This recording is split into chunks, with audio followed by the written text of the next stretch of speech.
அடையார்ல ஒரு கொடூரமான சம்பவம் நடந்திருக்கு. பீகார்லேருந்து சென்னைக்கு வேலை தேடி வந்த 24 வயசு இளைஞர். அவருக்கு செக்யூரிட்டி ஒர்க்கும் கிடச்சிருக்கு.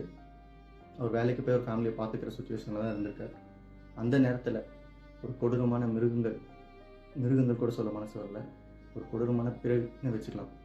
அவங்க அவர் ஒய்ஃப் கிட்ட தப்பாக நடந்துக்கிறதுக்காக போயிருக்காங்க. சத்தத்தை கேட்டு அவரோட ஹஸ்பண்ட் வந்து உள்ளே போய் பார்க்கும்போது அவர் ஒய்ஃப் கிட்ட மிஸ்பிஹேவ் பண்ணியிருக்கிறத பார்த்துட்டு தடுக்க முயற்சி பண்ணியிருக்காரு. அந்த நேரத்தில் அவரை வந்து அடித்து இருக்காங்க. அந்த அடித்த இடத்துல அவர் இறந்துட்டார்.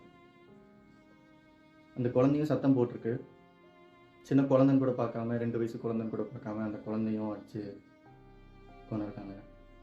அதுக்கப்புறம் ஒய்ஃப்க்கு என்ன நடந்திருக்குன்றது உங்களுக்கே தெரியும். அதை நான் வாயில் சொல்ல விரும்பல. எனக்கு என்னென்னா, எப்படி இதெல்லாம் முடியுது எனக்கு புரியல.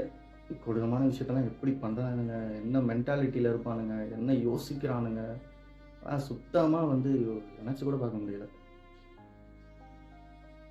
இதை பற்றின டீட்டெயில்டான கேஸ் போயிட்டுருக்கு. ஸோ இதுக்கப்புறம் தான் இதை பற்றின டீட்டெயிலான ரிப்போர்ட்ஸ் பப்ளிக்கில் வர ஆரம்பிக்கும். So as of now news சோர்ஸஸை வச்சு நான் வந்து இந்த கேஸோட அப்டேட் கொடுத்துருக்கேன். ஸோ இதுக்கப்புறம் இன்னும் வந்ததுக்கப்புறம் நான் அந்த கேஸை பற்றின டீட்டெயில்ஸை பார்க்கலாம்.